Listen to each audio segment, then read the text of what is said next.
네, 하나님께서 우리에게 주신 말씀 함께 보도록 하겠습니다. 오늘 말씀 누가복음 15장 11절에서 32절까지의 말씀입니다.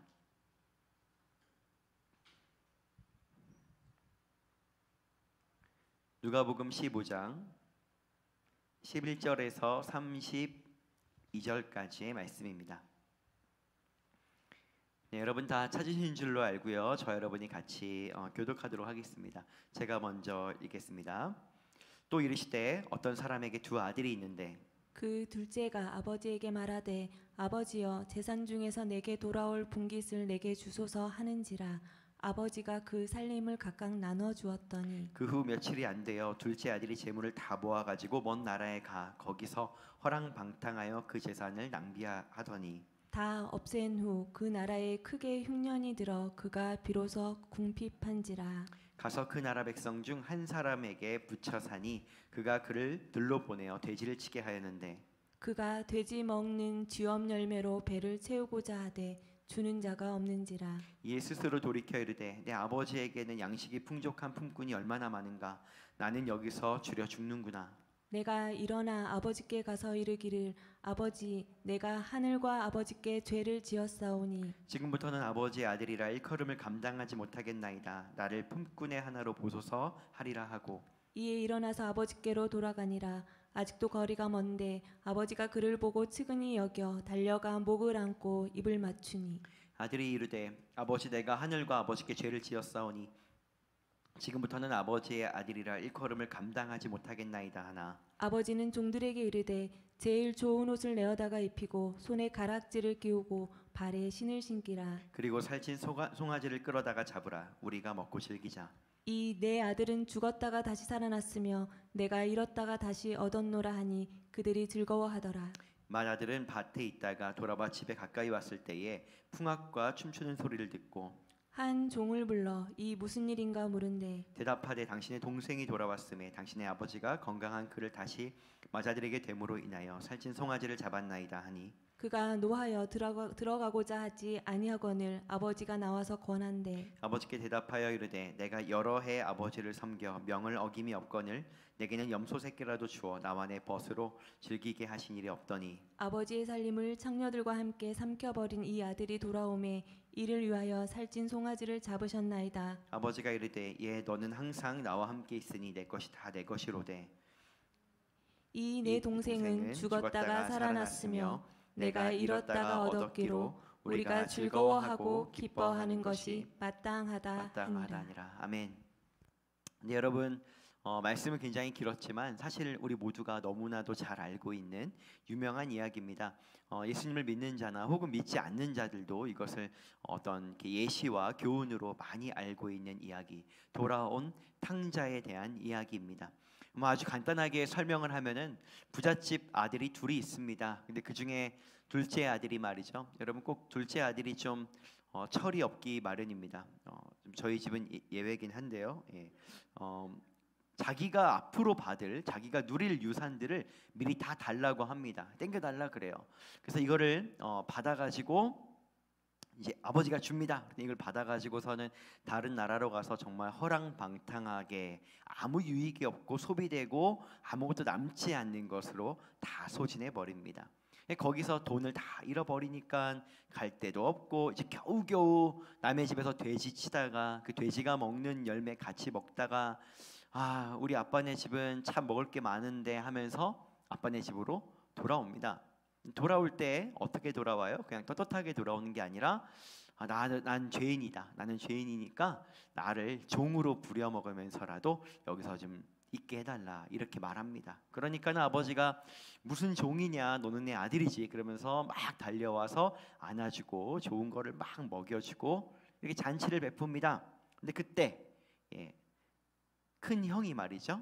장남이 일하다가 돌아오는데 갑자기 잔치가 벌어져서 너무 깜짝 놀라는 것입니다. 그래서 이게 무슨 잔치지? 그랬더니 그 종들이 얘기해 주는 거죠. 아들이 둘째 아들이 돌아왔다고. 그랬더니 이제 화가 난 겁니다. 아니 뭐 이런 애한테 왜 그렇게 하나 나한테는 아무것도 해준 적이 없는데 막 이러면서 화를 내면서 있으니까 아버지가 나와서 이렇게 말하는 거죠. 있잖아 너는 나랑 같이 있으니까 다 네 거야 이렇게 말해줍니다. 그냥 이런 얘기입니다. 그래서 우리는 즐거워하는 게 마땅한 거야 이렇게 얘기를 해줘요. 여러분 이게 오늘 여기까지 얘기입니다. 결론은 안 나옵니다. 이 첫째 형이 잔치에 참여했는가 참여하지 않았는가는 나오지 않습니다. 여러분 우선 오늘 이 이야기는 그렇게 둘째 아들이 돈을 받아가지고 집을 떠났다가 다시 아버지께 돌아옵니다.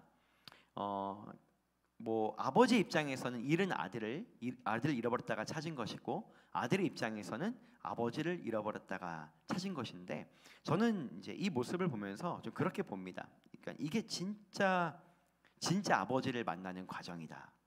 정말 아버지를 만나는 과정이다. 이게 왜냐하면은 이 둘째 아들에게는 이 사건을 통해서 아버지에 대한 인식의 변화가 일어나고 아버지에게서 모르던 부분을 알게 됩니다. 그게 무엇이냐면은 전에는 아버지는 나의 공급자인 겁니다.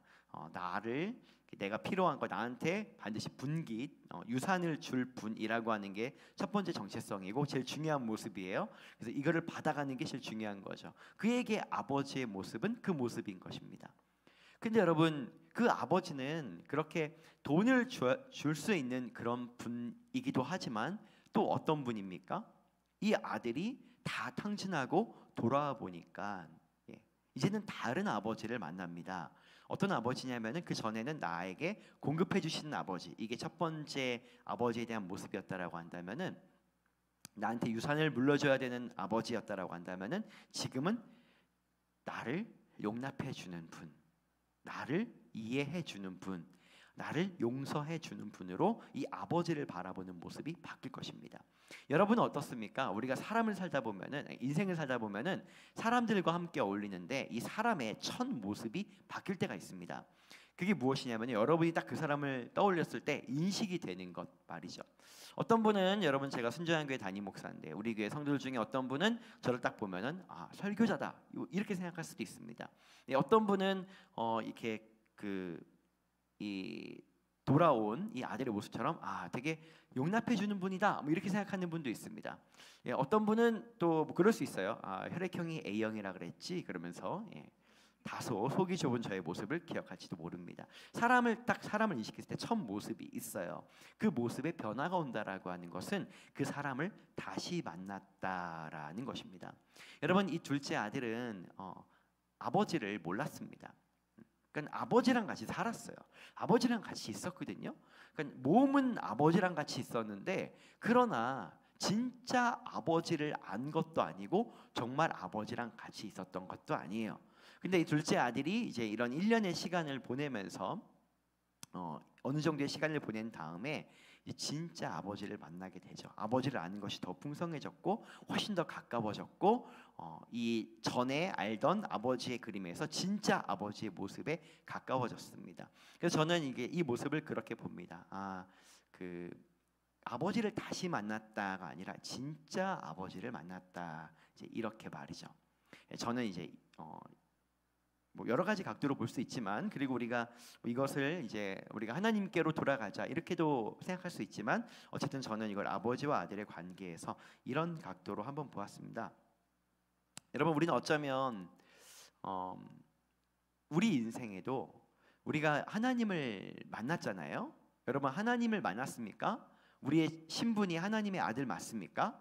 지금 여기에 나오는 두 아들은 이미 등장부터 아들입니다. 이게 무슨 얘기냐면은 이미 이 아버지의 아들의 신분을 가지고 있다는 거예요. 참 놀라운 것은 아버지의 아들의 신분을 가지고 있음에도 불구하고 아버지를 못 만날 수 있다는 거예요.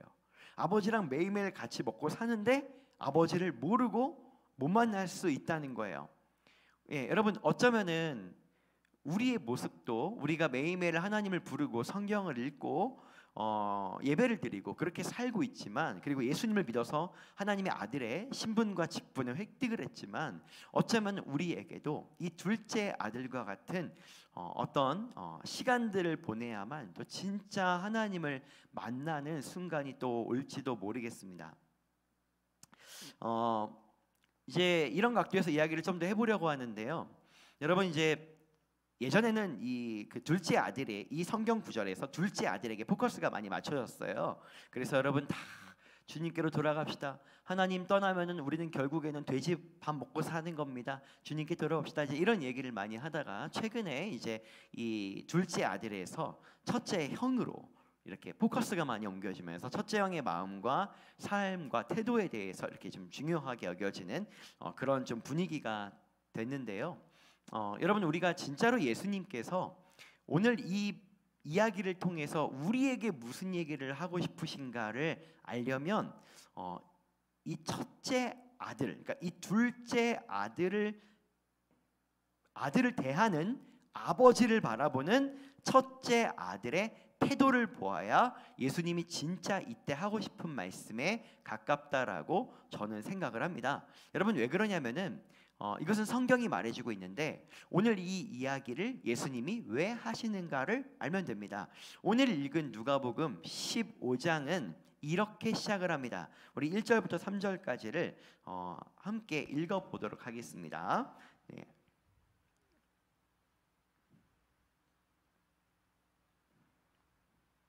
네, 저희가 이 최신 시스템으로 자막이 나오는 걸로 이렇게 바꾸다 보니까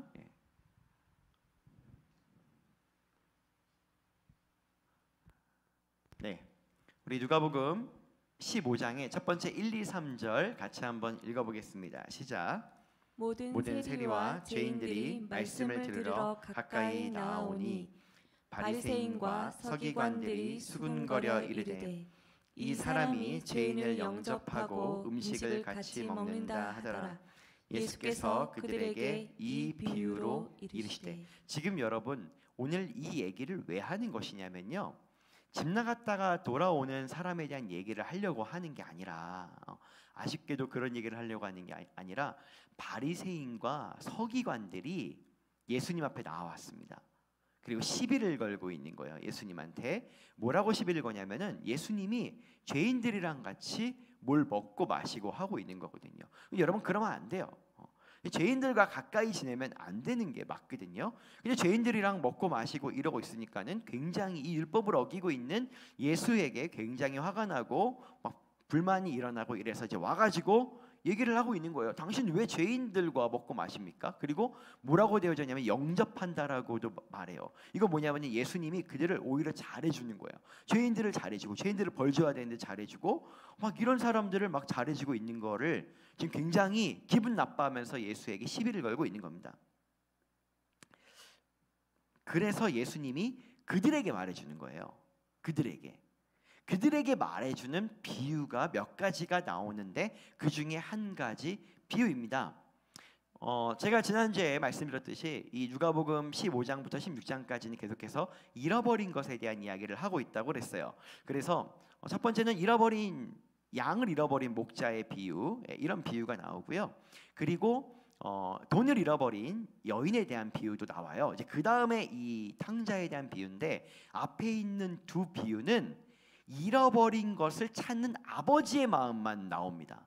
잃어버린 것과 아버지의 마음. 그런데 이것을 시비 걸고 있는 바리새인과 서기관이 예표되어지는, 비유되어지는 인물은 처음 등장하는 거예요. 그게 바로 돌아온 탕자의 형인 오늘 이 본문에서의 장남이 바로 이 서기관들과 바리새인의 예표인 것입니다.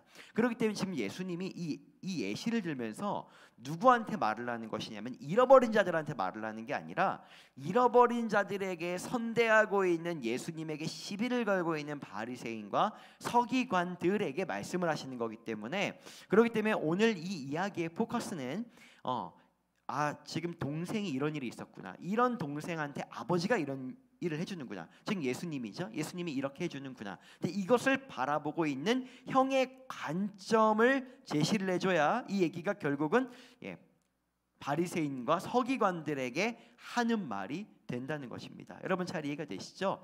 그렇기 때문에 우리가 여러 가지 교훈을 얻을 수 있지만은 지금 예수님은 이 형을 등장시킴으로, 이 얘기에서 형을 딱 등장시킴으로 전혀 이것을 이해하지 못하는 서기관들과 바리새인들에 대한 메시지를 전하고 있는 것입니다. 지금 여러분, 이 형은 불만이 있습니다. 불만이 있는 이유가 무엇이냐면은 29절에 말씀은 안 보셔도 괜찮아요. 29절에 이렇게 되어져 있거든요. 나는 아버지의 명을 어긴 적이 없다. 아버지를 섬기면서 이렇게 말해요.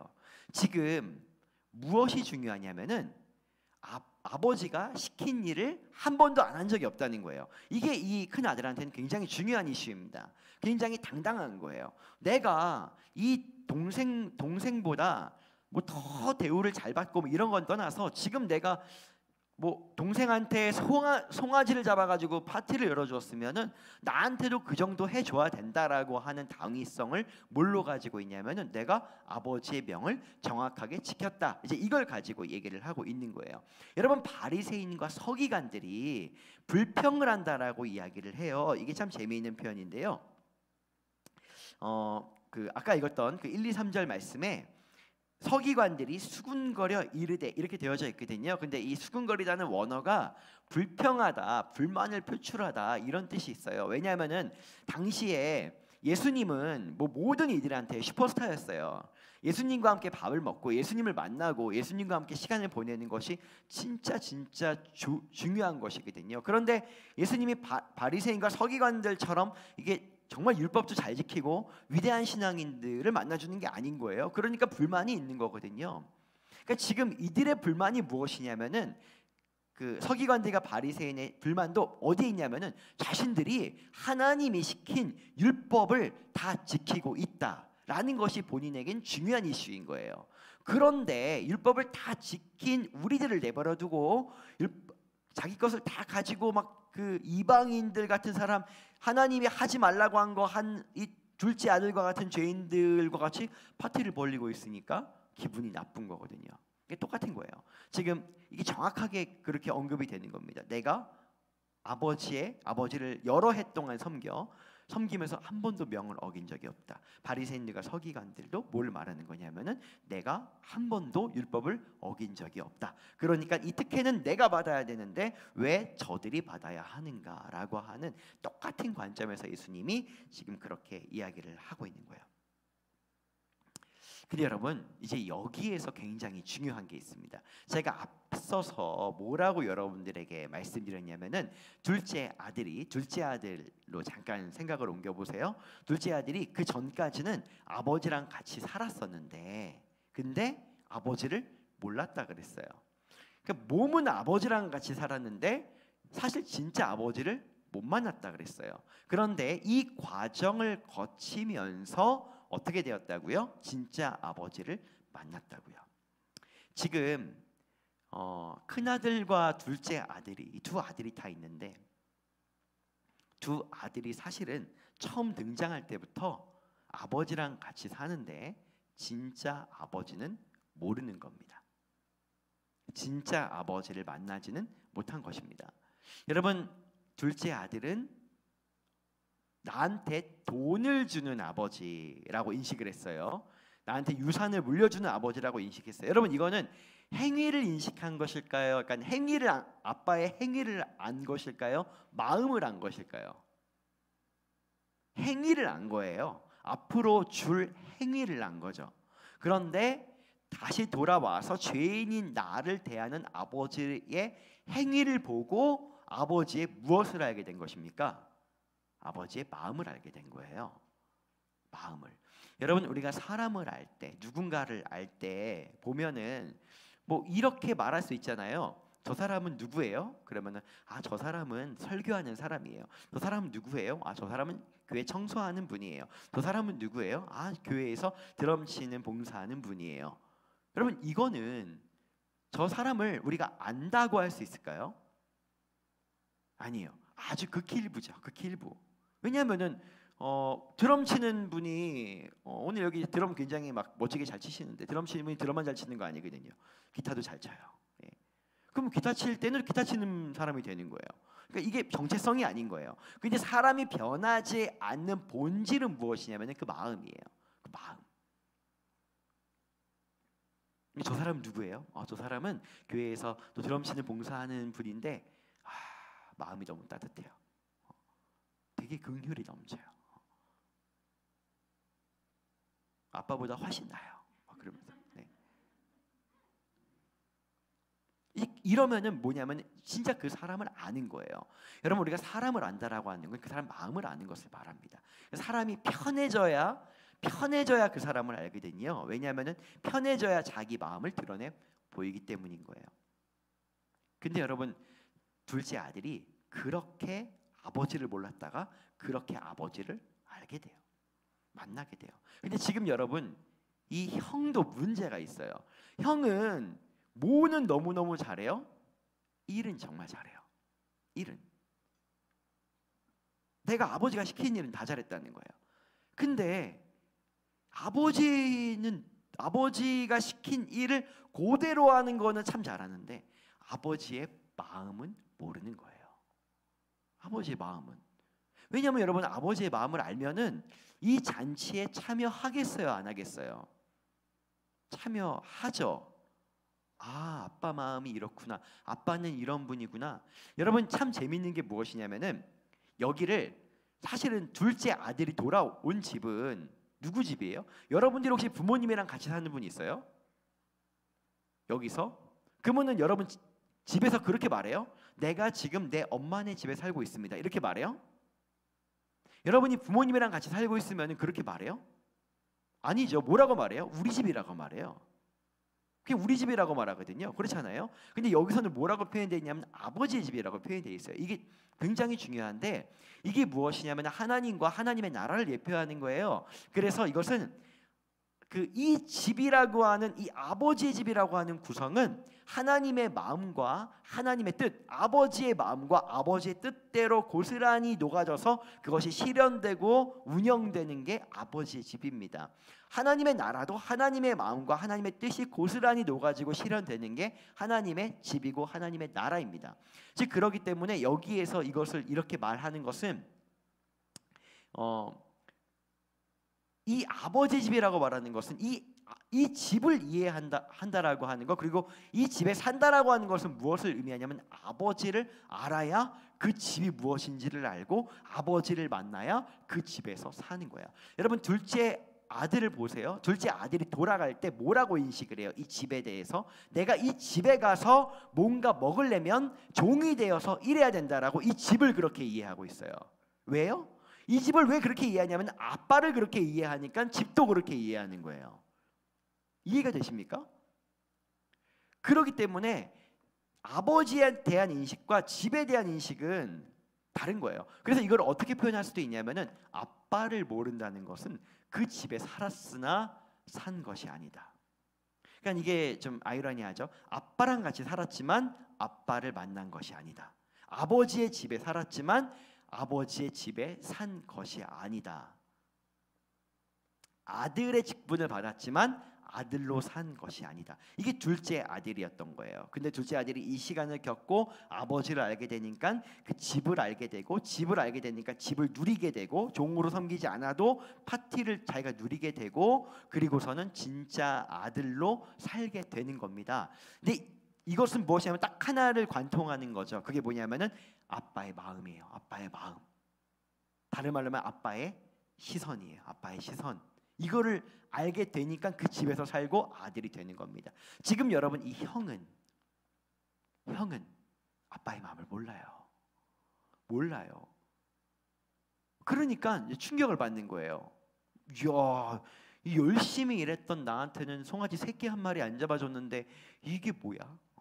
이러면서 이제 문제가 생기는 겁니다. 이 문제는 뭐 어떤 분들은 이 둘째랑 형을 이렇게 놓고서는 비교하면서 막 이렇게 볼 수가 있는데요. 여러분 여기에 장남은 사실 그때 당시에 그냥 첫째 아들은요 인식이 뭔 줄 아세요? 그냥 요즘도 우리나라도 뭐 많이 바뀌었지만은 그냥 진짜로 아빠의 모든 유산을 다 물려받는 게 첫째 아들이에요.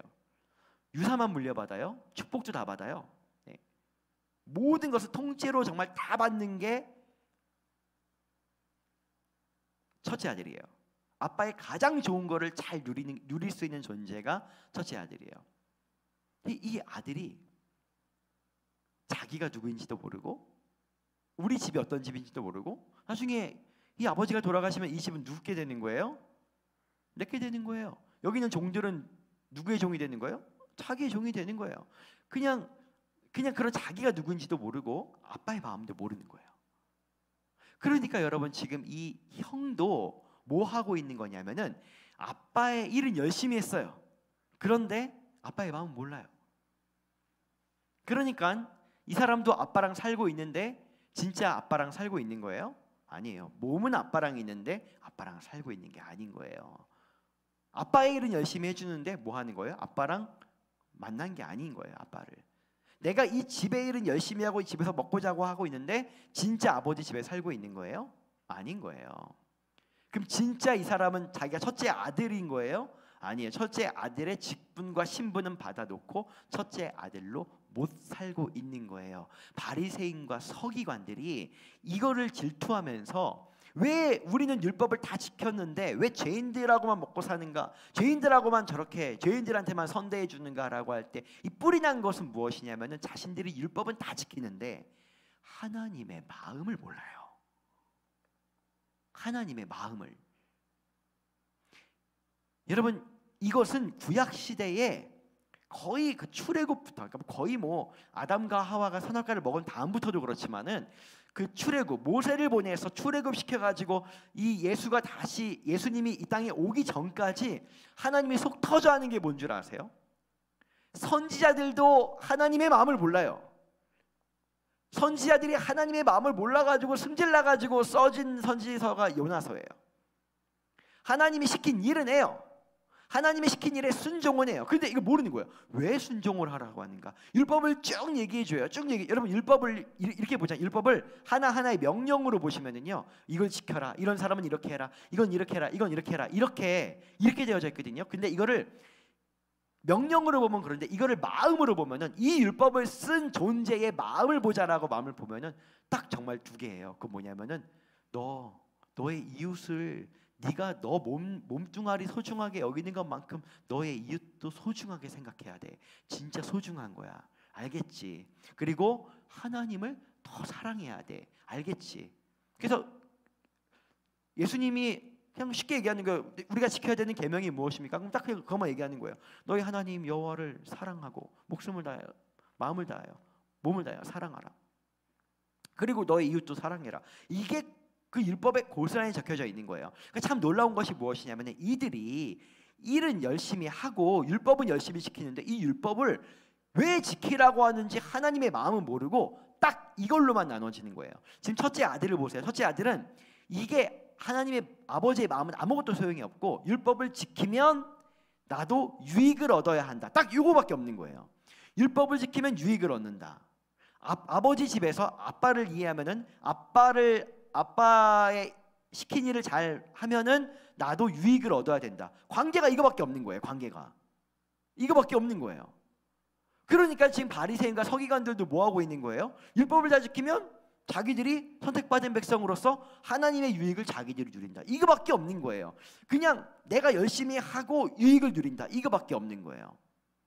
이거를 이 성경은 뭐라고 말을 하고 있냐면은 하나님을 못 만난 사람들이다. 아들의 직분은 받았지만 아들이 아니다. 아버지의 집에 살지만 그 집에 안 살고 있는 거다. 이렇게 말한다는 거예요.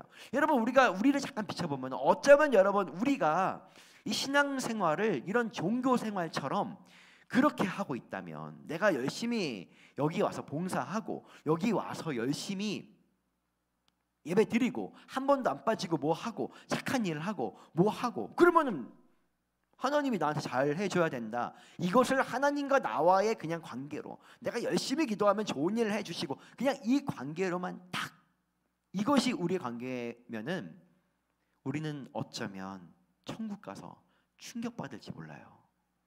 내가 아는 하나님이 그 하나님이 아니어서. 어쩌면 우리는 두 아들의 처음 등장했던 모습과 동일하게 그렇게 우리 몸은 여기 있지만 여러분 하나님이 지금 여러분과 함께 하십니다. 믿으십니까? 지금 하나님이 우리 안에도 계시고 성령을 통해 우리 안에도 계시고 우리 옆에도 계시고 어느 곳에도 계시고 하늘 보좌에서도 예수님께서 우리를 중보하시고 안 계신 곳이 없어요. 우리의 몸은 우리의 존재는 하나님과 함께 있어요. 그런데 하나님을 모르는 거예요. 못 만나는 거예요. 그러면 어떻게 해야 되는가? 어떻게 하는 게 하나님을 만나는 것인가? 제가 아까 말씀드렸던 것처럼 둘째 아들이 아버지의 마음을 알게 되는 계기를 얻는 것입니다. 즉 무엇을 만나는 거예요? 유익이 아니라, 나한테 뭘 해주시는 게 아니라 하나님의 마음을 아는 거예요. 마음. 이 하나님의 마음에 우리의 마음을 귀를 기울이는 거예요. 우리의 신앙생활이 진짜 하나님을 만나려면은 여기에서, 그러니까 내가 기도했어요. 내가 너무 어려워요. 뭐 취직을 해야 되고 뭔가를 시험을 봐야 되고 막 열심히 기도해서 되는가 안 되는가, 기도했는데 이루어지는가 안 이루어지는가, 이루어지는가 안 이루어지는가 이렇게 보다가 안 이루어지면은 하나님 나빠. 이거 큰아들이랑 똑같은 거예요. 똑같은 거예요. 난 기도했는데 나한테 유익이 없으니까 하나님은 나빠. 큰아들 나 열심히 일했는데 나한테 유익이 없으니까 아버지 나빠. 이게 똑같은 거예요. 똑같은 거란 말이에요. 여기에서 우리의 관심과 마음을 어디로 가져가야 되냐면은 하나님의 마음으로 가져가야 돼요. 마음으로. 아까 뭐라 그랬어요? 행위를 아는 건 사람을 아는 게 아니라 그랬어요. 마음을 아는 게 그 사람을 아는 거라 그랬어요. 여러분, 우리가 하나님의 마음에 우리의 귀를 기울여야 돼요. 하나님의 마음에. 하나님 마음은 어떠십니까? 하나님, 오늘 나를 향한 하나님의 마음은 어떠십니까? 이렇게 말이죠. 하나님 마음 뭐예요? 어떤 마음을 가지고 있어요? 이것이 기도하고 응답받는 것보다 훨씬 더 중요하고 훨씬 더 높은 가치를 가지고 있고 정말 하나님을 만나는 기준이 되는 유일한 길입니다. 유일한 길이에요. 하나님의 마음이 뭐예요? 내가 잘 되는 거지. 하나님의 마음이 뭐예요? 내가 고통받지 않는 거지. 하나님의 마음이 뭐예요? 내가 기도하고 응답해 주시는 거지. 아니에요. 그거 너무 짧은 거예요. 너무 부분이에요. 부분. 하나님은 우리가 마음을 나누기 원하세요. 여러분 보세요. 첫째 아들에게 하나님이, 첫째 아들이 뿔이 났어요. 뿔이 났거든요. 예. 근데 여기에 아버지가 와서, 아버지가 모르겠어요? 뿔난 거 알죠? 알아요. 근데 이 아들한테, 이 아들이 지금 언급된 게 뭐냐면 송아지 안 줬다고. 그놈의 송아지 안 줬다고. 지가 사지. 송아지 안 줬다고 지금 승질 난 거예요. 송아지 안 잡았다고. 근데 송아지를 안 잡아서 승질난 이 아들에게 하나님이 송아지를 주는 게 아니라 더 귀한 거를 주시는 거예요. 뭘 주세요? 아빠가 자기 마음을 비춰 보여요. 자기 마음을 이렇게 보여요. 여러분 한번 여러분들이 잘 생각해 보세요. 잘 생각해 보세요. 여러분들의 자녀가 있다라고 한다면은 그냥 처음에는 자녀가 나면은 뭐 해줘 뭐 해주고 안 해주면 뭐 이렇고 그러다가 이제 정말 어느 정도 컸고 진짜 내 자녀로서 인격적으로 대우를 할 때 무엇을 하게 되냐면은 마음을 이야기하게 돼요. 마음을. 아빠는 이럴 때 좀 힘들더라. 아빠는 이럴 때 좀 그렇더라. 이렇게 하게 돼요. 그러면 이제 이게 확 다르게 보여요. 그래서 많은 분들이 이렇게 우리 윗세대 분들, 지금 부모, 그러니까 지금 이제 뭐 할머니 할아버지 소리 듣는 분들은 진짜 힘들고 바쁘게 살았어요. 여유 없게 살았어요. 막 벌어다가 어떻게 하면 안 굶어 죽이냐, 막 이게 너무 중요한 시대를 살았어요. 마음을 나누고 이러는 게 어디 있어요. 그래서 모르거든요. 막 부모를 몰라요, 자녀들이. 그러다가 부모랑 같이 여행을 한번 가거나 아니면 이렇게 부모랑 같이 어떤 시간을 이렇게 보내다가 그러다가 일을 할 때의 부모의 마음을 듣게 돼요. 그러면은 되게 충격을 받아요.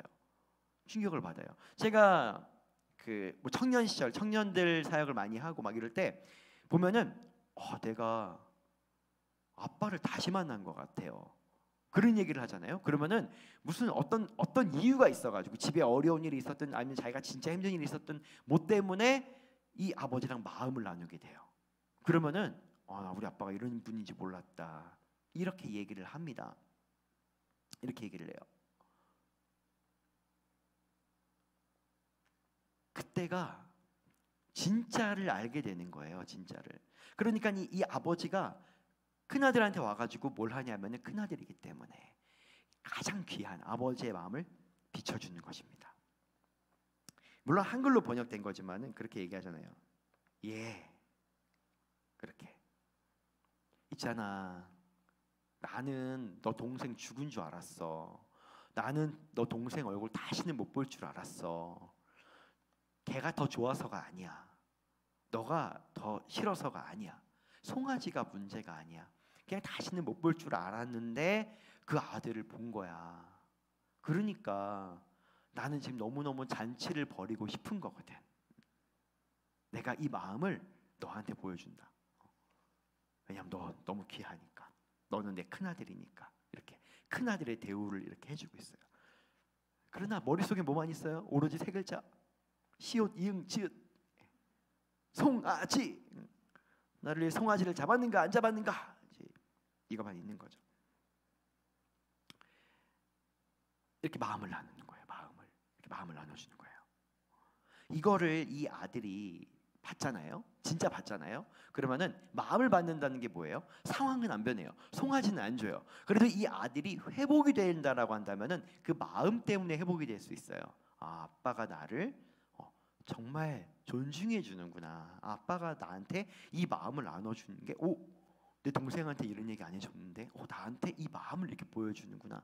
아, 나 진짜 귀한 존재구나 라고 하는 거를 행위로부터 받는 게 아니라 마음으로부터 받으면 행위는 아무것도 달라지지 않아도 이 마음으로 말미암아 다시 더 큰 힘을 얻어서 이 아버지의 집에 살아갈 힘을 얻는 거예요. 이 아버지를 그리고 만나게 되는 거예요. 더 아는 거예요. 아, 아빠는 우리 아빠 이런 분이구나. 우리 아빠 진짜 멋있어. 우리 아빠 진짜 그렇게 용서하는 분이구나. 언젠가 내가 뭐 실수해도 이렇게 용납해 주시는 분이겠지. 아, 우리 아빠는 그런 분이구나. 이렇게 아버지를 얻게 되고 힘을 얻게 돼요. 여러분 그렇지 않습니까? 그렇지 않아요? 그래서 뒤는 열려 있는 거예요. 왜냐하면 이 얘기를 듣고 바리새인과 서기관들이 어떤 선택을 할지 모르기 때문에 그냥 얘기도 열어놓은 거예요. 이 큰 아들은 어떤 선택을 할지 모르겠죠. 여러분 우리가 하나님의 행위를 기대해요. 힘들잖아요. 하나님이 응답하셔서 이거를 이렇게 이 힘든 일을 걷어가 주시는 행위를 해주시기를 기대해요. 가져가 주시면 좋은 하나님이에요. 안 걷어가 주시면 너무 힘들어요. 이게 그냥 너무 단순히. 그리고 나는 뼈 빠지게 일하는데 막 교회에서 봉사하고 그러는데 막 저 사람은 혜택을 받아요. 막 너무 막 꼴보기 싫어. 너무 꼴보기 싫어.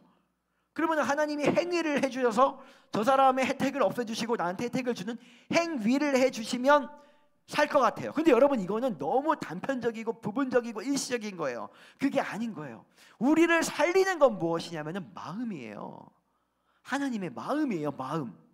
마음이라니까요. 여러분 제가 지금 우리가 온라인 치유학교를 3차까지 하고 있습니다. 굉장히 많은 분들이 하셔서 지금 어쨌든 뭐 거의 이제 150명 정도 되는 분들이 이제 이 학교를 함께 하셨어요.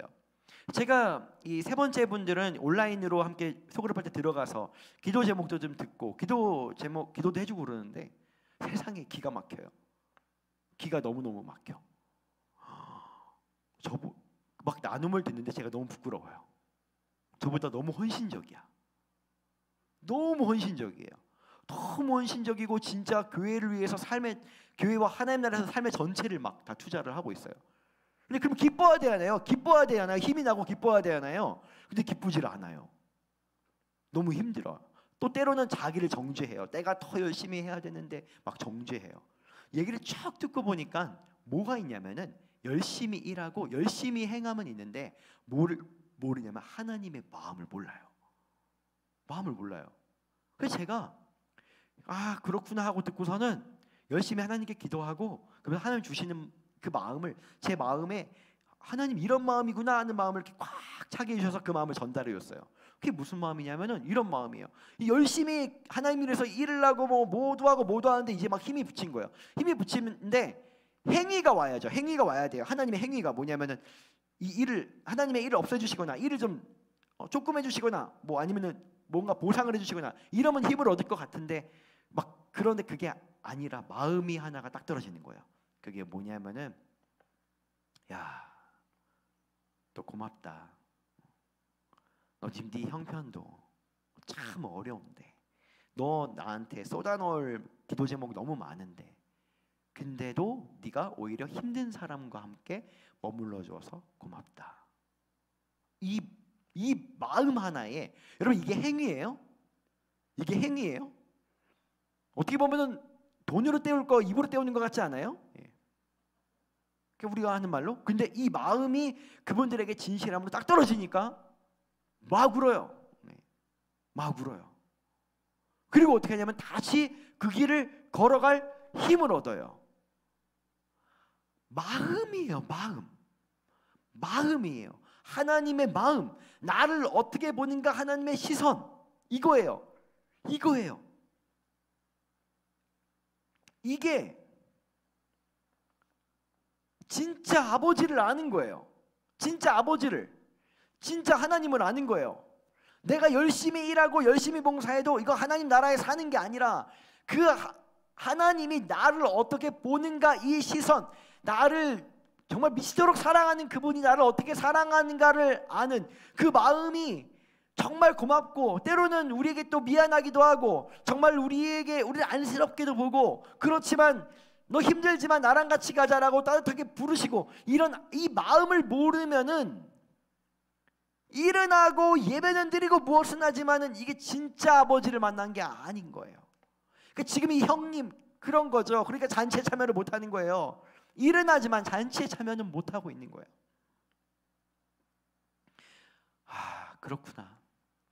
사람이 하나님의 응답이 없어 메마른 게 아니다. 왜냐하면은 오늘 딱 응답하시잖아요, 하나님이. 근데 내일 딱 문제가 생겨요. 사람 마음이 고스란히 다시 강팍해져요. 아니에요? 다 저와 여러분 얘기잖아요. 아니에요? 왜 아닌 척하고 그러세요? 저만 그런가요? 우리에게 저 하나님 나라의 놀랍고 아름다운 것들, 여러분 우리 하나님의 나라는 아프지 않는데요. 하나님의 나라는 눈물이 없대요. 그 나라래요. 근데 그 나라가 이 땅에 임한대요. 그게 천국의 열쇠래요. 두려움이 없고 고통이 없대요. 근데 그 나라가 와도 우리는 꼬집으면 아프고 맞으면 아프고 또 앞에 뭐가 있으면 두려워요. 이건 맞거든요. 이게 맞는데 그러나 그 나라가 우리가 진짜 이 땅을 살지만 진짜 하나님의 마음을 알아서 하나님의 나라에 오늘 살아야 우리가 쉼을 얻는 거예요. 쉼을. 그 하나님의 마음이 있어야 쉼을 얻는 거예요. 그 마음. 근데 여러분 우리가 기억해야 되는 한 가지가 있어요. 오늘 이 둘째 아들이 바로 그 열쇠예요. 형은 오늘 둘째 아들을 벤치마킹 해야 돼요. 그래야지 이 잔치에 들어갈 수 있거든요. 그게 뭐냐면은 이 아들이 언제 아빠의 마음을 알게 되냐면은 자기를 누구라고 인식할 때예요. 내가 아빠 유산을 받아야 되는 존재다라고 생각을 할 때, 이 행위가 나한테 있어야 된다라고 생각할 때는 아빠를 몰라요. 근데 자기가 죄인일 때, 자기 마음이 낮아져 있을 때, 진짜 낮아져 있을 때, 그때예요. 그때 그 낮아진 모습으로 나아가서 그 아버지의 마음이 보이는 것입니다. 여러분 중요한 것이 무엇이냐면은 우리의 마음을 낮은 곳에 두어야 됩니다. 예수님이 말씀하세요. 나는 마음이 온유하고 겸손하다. 우리가 온유하고 겸손한 마음이 높다 이렇게 말하지 않습니다. 마음이 어디에 있다고요? 낮은 곳에 있다고요. 그러니까는 우리가 높은 곳에 있으면 안 보여요.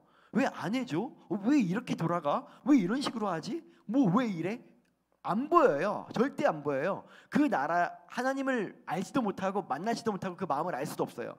그게 아니라 사람이 그래서 언제 하나님을 인격적으로 만나냐면은 폭삭 망했을 때, 둘째 아들처럼. 제가 청년의 시기에 막 신학을 해야 될까? 음악을 해야 될까? 여러분 저 나름 음악으로도 이렇게 좀 해보려고 준비도 하고 잘하고 못하고 떠나서 나 뭘 해야 될까? 돈은 없고 이걸 하자니 막히고 저걸 하자니 막히 죽을 것 같은 거예요. 제가 여러분들한테 이런 예시를 들은 적이 있어요. 너무 인생이 내 인생을 어떻게 해야 될지 모르겠고 뭐 어떻게 풀리지도 않고 막 답답해 미치겠으니까는 교회 가서 기도하는 게 아니라 뭐 하고 있냐면 성경책을 이렇게 해가지고 한 장을 피는 거예요. 그냥 아무데나. 이게 마음이 어떠냐면 진짜 너무 답답한 거예요. 미치겠는 거예요. 내가 할 수 있는 모든 거를 다 내 능력으로 다 해봐도 너무 답답한 거예요. 기도하러 맨날 와가지고 기도하고 방언 기도하고 뭐 해도 뭐 안 되는 거예요. 그게 아니라 그러니까는 그냥 거기라도 그냥 내 길이라도 이렇게 찾아가지고서는 뭐 만약에 음악이라는 단어가 나오면 음악을 가야지. 그리고 뭐 하나님의 규례 이런 단어가 나오면 신학을 해야지. 막 이런 식으로라도 진짜 뭐라도 하고 싶은 거예요. 막 이게 마음이 막 진짜 하나님 저 미치겠어요. 저는 못하겠어요. 이 마음이 여기까지 낮아진 거예요. 진짜로 그래요. 여러분 제가 그 씨름을 하다가 뭐에 꼬꾸라진 줄 아세요? 내가 너를 사랑한다 해서 꼬꾸라졌어요. 너는 내 것이라라고 하는 그 구절에서 꼬꾸라졌어요. 행위가 아니에요. 이거 해라 저거 해라가 아니에요. 그게 아니라 너 내 거야. 내가 보고 있어. 내가 책임질 거야. 이 마음에 꼬꾸라진 거란 말이에요. 이 마음에. 그제서야 뭐가 왔냐면은 쉼이 왔어요. 그제서야 무엇이 왔냐면은 내가 무엇을 하든지 그분이 인도하시겠구나라는 담대함이 왔어요. 그제서야 내가 하나님을 보는 거예요. 마음. 하나님 저는 죄인입니다. 난 소망이 없어요. 난 더 이상 글렀습니다. 내 생각은 다 틀렸습니다. 이것도 해보고 저것도 해보고 이게 옳다고 말해보고 저게 옳다고 말하면 내 마음은 전혀 쉼을 얻지 못합니다. 낮아졌을 때.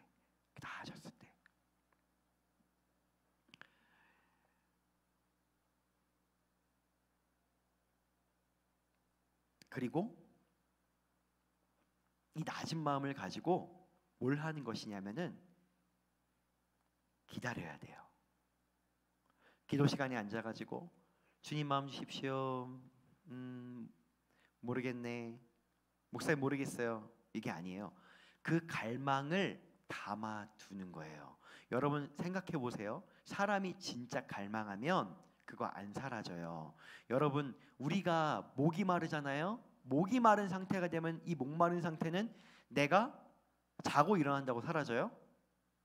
내가 친구를 만난다고 사라집니까? 목이 마른 갈증은 뭐를 만나야 사라지냐면 물을 마시기 전까지 절대로 안 사라져요. 이게 진짜 우리의 갈증이 되면은 이게 항상 내 안에 있어요. 항상. 그래서 여러분 제 경험은요. 기도 시간에 이러고 앉아가지고서는 뭐 성경 폈다가 막 이건 옛날 얘기고요. 요즘 저는 안 그래요. 근데 막 그러고 있는 게 아니라 이 갈망을 가지고 일상을 살다가 갑자기 느닷없이 마른 하늘에 날벼락이 떨어지는 것처럼 누군가의 말 한마디나 지나가는 뭐 하나의 문구나 심지어는 지하철에 지나가는 광고 하나나 뭐 하나가 갑자기 그 하나를 딱 잡아가지고 성령님이 내 안에 쾅 갖다가 넣어줘요. 이게 그 마음이야 이렇게 말이죠. 그래서 이게 길을 걸어가다가 이 갈망감이 있으면 어느 날 갑자기 쿵 하고서는 걸을 멈추게 돼요. 하나님 마음을 너무 알고 싶었는데 이게 하나님 마음이구나. 이렇게요. 우리의 목마름을 하나님의 응답에 두지 마시고 하나님의 마음에 두세요. 그분이 말씀하세요. 그리고 들으세요. 왜냐하면 여러분 누가 막 TV를 집중해서 보고 있잖아요. 이렇게 뭐 놀면 뭐 하냐, 혼자서 뭐 어떻게 사냐, 뭐 이런 거를 막 이렇게 막 보고 있을 때 옆에서 말투 건네보세요. 한 번에 알아들어요? 못 알아들어요. 우리의 이 세상은 우리는 지금 계속해서 이 땅의 소리를 듣는 거, 세상에서 막 너 뭐 지금 나이가 몇 살인데 이때 뭐 결혼 못하고 취업 못하면 너 망하는 거다, 막 이런 얘기 듣고 이런 거를 꽉꽉 듣는 감각이 꽉 차 있어요. 하늘의 소리, 하나님 나라의 소리, 하나님 나라의 소리, 하나님 나라는 오히려 군사가 많아도 버려라, 버려라, 내가 책임진다 이렇게 말하고, 오히려 너 가진 재물이 많아도 너 버려다 괜찮다 이렇게 말하고, 이런 거를 듣는 게 너무 없어요. 그러니까 우리가 마치 하나님께서 볼 때는 이 세상의 TV만 이렇게 보고 있는 거예요. 그러니까 하나님이 뭐라고 말을 해도 못 듣는 거예요. 예, 못 듣는 거예요. 못 듣는 거예요. 막 TV 보고 있으니까는 밥 먹자 몰라요. 예. 나중에 왜 밥 먹자고 안 그래? 나한테만 말 안 했어 막 이러죠. 예. 이런 것처럼. 그래서 우리 어떻게 보면 갈망, 들으려고 하는 갈망이 제일 중요해요. 어떻게 들어요? 맨날 이렇게 물어보고 사람들이 물어보거든요. 하나님 한 분은 어떻게 알아요? 어떻게 아냐고요? 듣고 싶어 해야 돼요. 간절히 듣고 싶어 해야 돼요. 간절히. 오늘 여러분들이 이 말씀을 듣고 그리고서는 정말 내가 그렇지, 그래 내가 하나님의 마음이 나한테 힘이지, 하나님의 마음을 알아야지, 정말 이걸 알고 싶다라고 하는 이 목마름, 타한탄 목마름을 가지세요. 그래서 기도를 어떻게 하냐면은, 사실은 주님 이거 응답해 주세요, 저거 응답해 주세요 기도보다 더 강력한 게 뭐냐면은, 주여 나의 이 목마름이, 그러니까 나로 하여금 계속 목마르게 하소서. 주여 나로 계속 목마르게 하소서, 목마르게 하소서. 이게 훨씬 더 강력한 기도입니다. 우리 히브리서 말씀을 함께 읽겠습니다. 3장 1절 말씀입니다.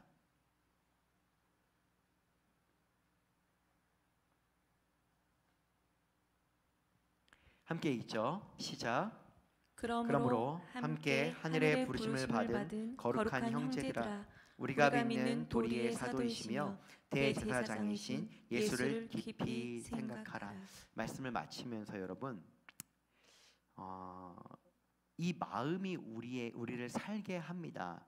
그리고 그 마음을 알면 내가 사는, 지금 하나님이 나와 함께 거하는, 내가 믿는 하나님이 이런 분이라는 걸 알게 되면서 진짜 그 하나님의 나라에도 살게 됩니다. 근데 더 중요한 게 한 가지가 있어요. 그게 무엇이냐면은, 하나님이 우리에게 마음을 주실 때 이럴 수 있거든요. 하나님 저 사람 너무 미워요. 저 사람 왜 저래요? 막 이래요. 그런데 하나님은 어떤 마음을 우리한테 주냐면, 저 사람 존귀해 이렇게 말해요.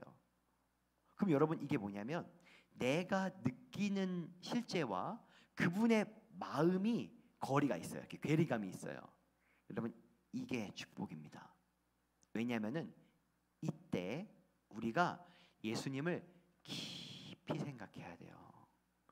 예수님은 어떻게 저 사람을 이해하시기에 그러한가? 깊게 머물러 생각해야 돼요. 그런데 아세요? 여러분, 그 과정을 통해서만 우리가 예수님을 닮아가요. 예수님을, 우리의 성품이. 이게 너무 중요해요. 우리 교회에 있는 분들, 우리는 이런 거 많이 하니까 진짜 성품 너무 좋으신데, 여러분 제가 저를 볼 때 아찔할 때가 있어요. 내가 그냥 막 설교하고 성경 보고 막 이런 겁니다 이렇게 말하고, 이럴 때는요, 이게 아니라 그냥 이렇게만 살면은 사람이 신앙생활은 오랫동안 하는데 성품이 아무것도 안 변해요. 아무것도 안 변해요. 똑같아요. 근데 하나님의 마음과 나의 느낌의 충돌, 이 충돌에서 누가 승리해야 되냐면은 하나님의 마음이 승리해야 성장하는 거예요. 그래야 예수님을 아는 거예요. 그래야 예수님을 닮아가는 거예요. 그래야 누군가가 우리를 보고 예수를 아는 거예요. 그래야 나를 통해 영광을 받는 거예요. 내가 볼 때 미운 사람 욕하는 거 얼마나 쉬워요? 내가 볼 때 미운 사람 저주하는 거 얼마나 쉬워요? 그 너무 쉬워요. 내가 볼 때 말도 안 되면 승질나는 거 얼마나 쉬워요? 그 얼마나 쉬워요? 뭐는 어려워요? 하나님의 마음을 아는 것도 쉽지 않고, 그 마음이 나랑 부딪히는데 그 하나님의 마음을 이해함으로 내 마음이 쥐는 것도 쉽지 않아요. 교회를 오래 다닌다고 예수님 되는 거 아닙니다. 씨름. 오늘 서기관들과 바리새인들이 반드시 해야 되는 씨름. 머릿속에 이것만 있어요. 옳다 그르다밖에 없어요. 율법은 지키면 옳고 율법을 안 지키면 나쁘다, 이거밖에 없어요. 마음이 왜 그런가? 이건 없어요. 옳다 그르다 이거밖에 없어요. 그러니까 그들은 늘 바리새인이에요. 끝까지 바리새인 하면 사람들이 갖는 이미지가 있어요. 똑똑하고 되게 잘났는데 성품은 그지 같은 사람들, 서기관들, 능력은 가졌고 권세는 가졌는데 사람을 이해할지 모르는 사람들. 그게 그들의 집단의 이미지예요. 그냥 이미지예요. 왜요? 율법은 지켰는데 마음은 모르니까, 마음을 알지를 못하니까, 씨름도 하지 않으니까. 이들이 씨름해야죠. 씨름해야죠. 예수는 왜 저럴까? 예수는 왜 저러는 걸까? 씨름해야죠. 씨름해야죠. 씨름이 아니라 뭐예요? 비판하고 그냥 조롱하죠. 이거는 쉬운 거예요. 이건 빠른 거예요. 그러니까 그들은 여전히 바리새인이고 그들은 여전히 서기관인 것입니다. 그러니까 우리의 신앙은 시작했던 것과 우리의 성품은 동일하고 우리는 성장하지 않는 거예요. 그런데 오늘날 예수님께서 오늘 이것을 보면서 우리에게 말씀하시는 거예요. 큰 아들을 보여주면서 이 큰 아들에 대한 기대인 거예요. 내 마음을 좀 알아달라고.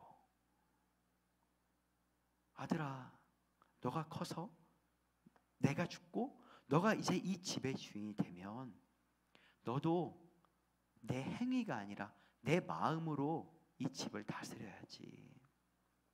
아들아, 너가 그렇게 되어 주어야지. 내 마음이야. 이 이후에는 어때요? 이 아들이 받아들이고 씨름을 했다면 이 아들은 기뻐할 것이고 살 것이고 아빠를 닮을 것입니다. 근데 이 아들이 어쩌면 둘째 아들처럼 뛰쳐나가든 계속 송아지만 바라보며 산다면은 이 아들은 아빠를 만나는 것도 아니고 아빠의 집에 사는 것도 아니고 아들로서 누림도 없고 그리고 아빠를 닮지도 못할 것입니다. 사랑하는 여러분, 우리는 선택할 수 있습니다. 우리의 갈망을 선택할 수 있습니다. 여러분, 무엇에 갈망하시겠습니까? 어떤 나라에 살겠습니까? 진짜 하나님을 만나시겠습니까? 오늘 우리가 하나님께 그 마음으로 함께 나아갔으면 좋겠습니다. 같이 우리 그 주님의 시선 찬양하면서 나아갈게요.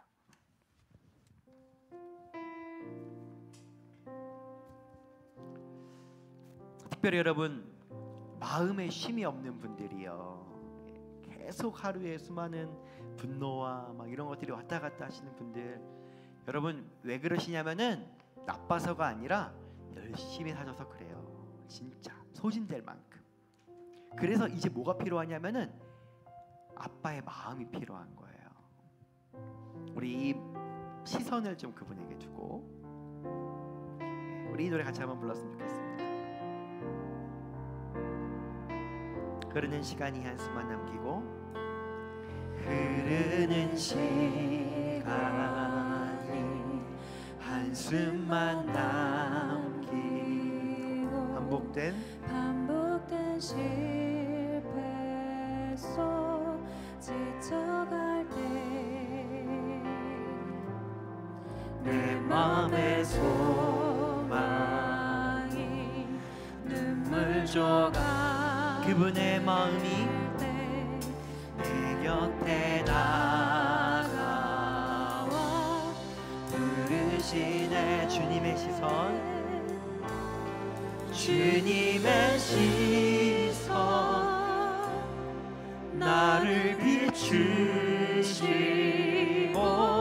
상처난 내 맘 만지시네. 말씀하시고 회복해 하시네. 회복해 하시네. 주의 사랑이 다시 살게. 흐르는 시간이, 흐르는 시간, 우리에게 기쁜 한숨이 남겨질 때,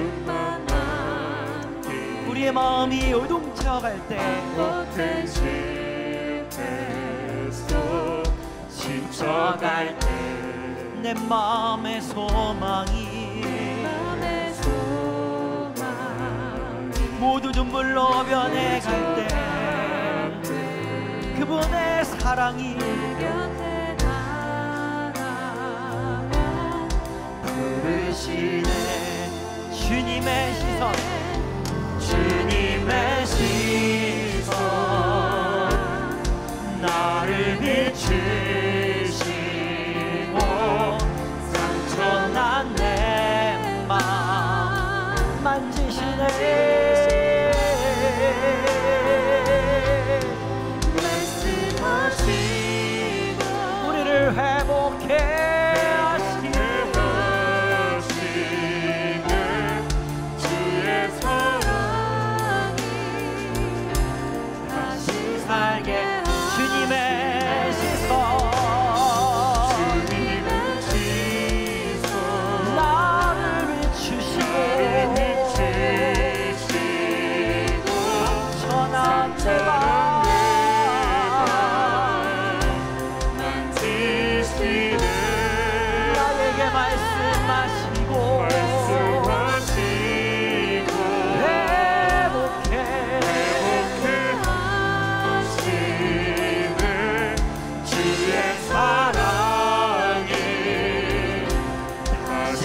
한 번 더 우리 주님의 그 아름다운 시선, 이곳에 있는 모든 이들에게 하나님의 마음이 쏟아질지어다. 너를 사랑한다. 너를 사랑한다. 너를 이해한다. 오 하나님,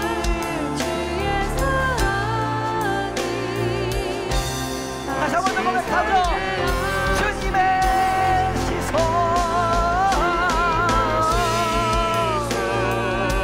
하나님 우리 각 사람의 모든 마음에 들어가셔서 주님의 사랑한 마음들을 풀어놓아 주시기를 원합니다. 지치고 수고하여 애쓴 모든 그 삶에 하나님의 마음을 부어주소서. 주의 마음을 부어주소서.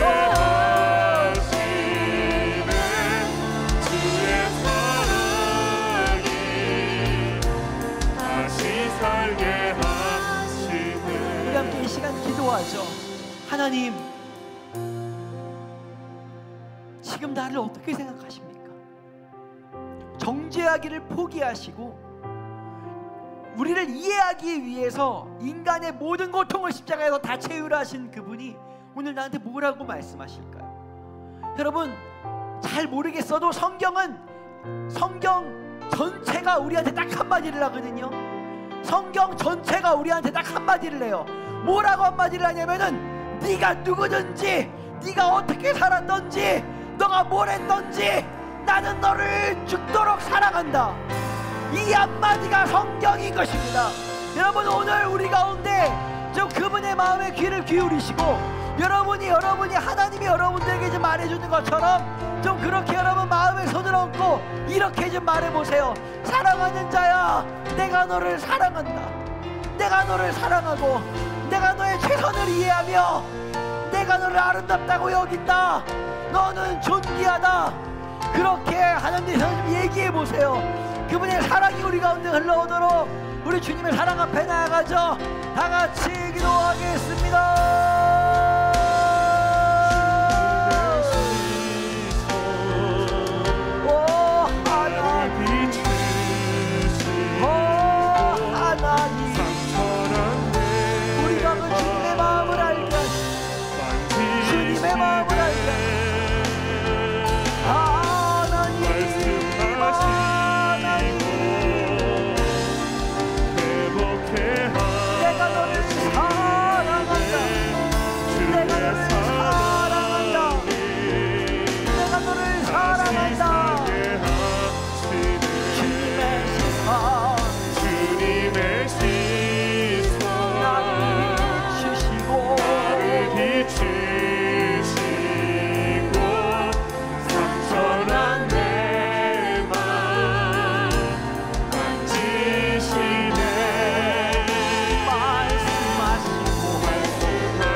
주님을 보는 것입니다. 주님의 마음을 아는 것이 주님을 보는 것입니다.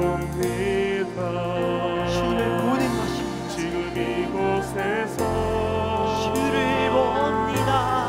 주를 봅니다. 네, 주님. 지금 이곳에서 주를 봅니다. 지금 이곳에서 주를 봅니다.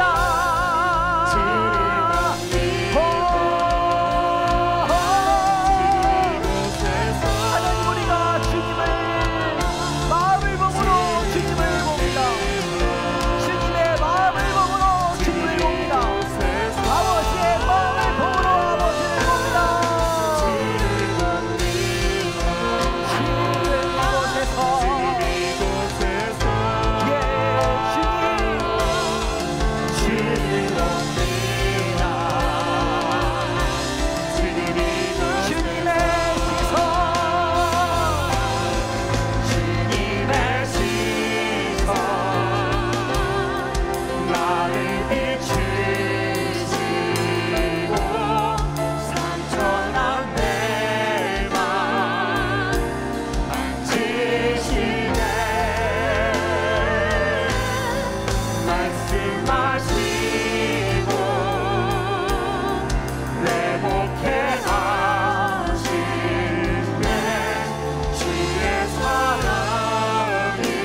주님의 마음을 알면 주님을 만나는 것입니다. 성경에 너희 중에 지극히 작은 자에게 한 것이 곧 나에게 한 것이라고 말하는데, 여러분 예수님이 어디 있는 줄 예수님을 만나고 싶으십니까? 그러면 여러분들이 볼 때 정말 나쁘고 형편없는 한 인생을 가리키면서 하나님, 저분을 어떻게 생각하십니까? 한번 물어보시기 바랍니다. 그곳에 우리가 볼 때에 형편없는 사람을 존귀하게 여기시는 예수님이 왜 그분을 존귀하게 여기는가를 이해하는 과정 안에서 예수님의 마음을 만나고 예수님을 만나게 되는 것입니다. 여러분, 오늘 주님의 마음을 갈망하고 주님의 마음을 이해하기를 원하는 갈망이 깊이 우리 가운데 있기를 원합니다. 정말 깊게 있기를 원합니다. 여러분, 이것이 우리에게 너무너무 중요합니다. 여러분, 그래서 저희가 또 다음 달에는 이 하나님의 마음을 깊이 들여다보고 아는 학교를 준비하고 있습니다. 여러분들 이 학교도 또 많이 참여해 주셔서 또 더 깊이 하나님의 마음을 이해하시기를 바랍니다. 주님의 마음을 이해하면, 그 마음을 알면 우리가 삽니다. 그 마음이 그냥 우리를 살립니다. 자, 기도하죠. 하나님,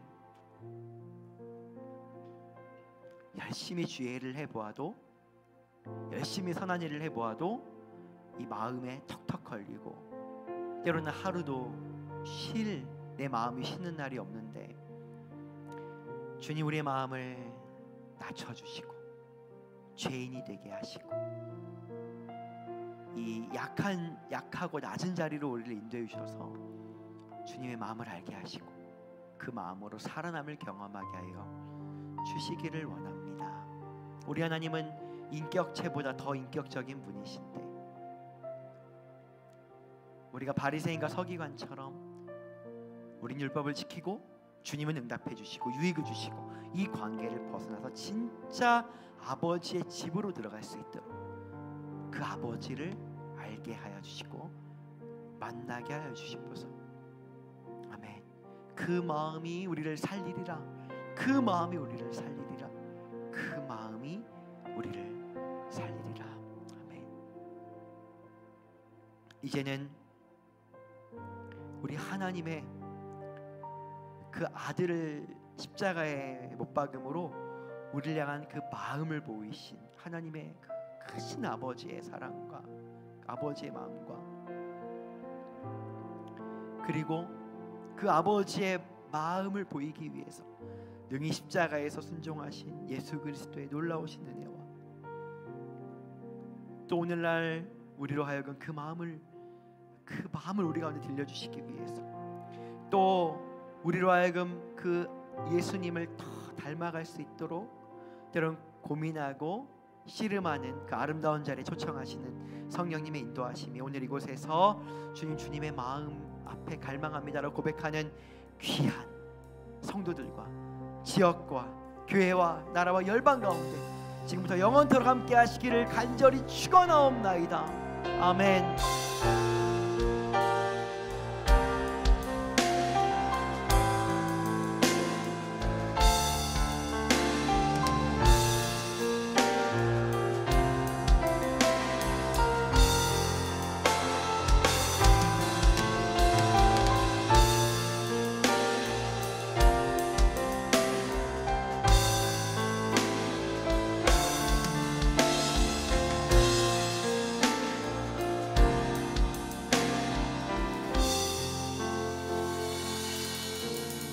예배를 마쳤습니다. 여러분, 때로는 우리의 삶에 내가 또 초라해 보이고 또 내가 스스로가 마음에 들지 않는 것은 내가 못하는 사람이어서가 아니라 나를 존귀하게 여기시는 하나님의 마음이 우리 가운데 이렇게 깊게 들어오지 않았기 때문입니다. 여러분, 한 주간도 그 하나님의 마음을 알아서 하나님의 마음을 알고 또 내가 얼마나 아름다운 존재인가를 아는 여러분들의 삶을 살다가 오셨으면 좋겠습니다. 우리 자신에게 또 그 주위에 있는 분들에게 이렇게 한번 축복하죠. 하나님의 마음만큼 당신은 아름다운 분이십니다. 우리 이렇게 축복하도록 하겠습니다. 여러분 한 주간도 넉넉히 승리하시기를 바랍니다.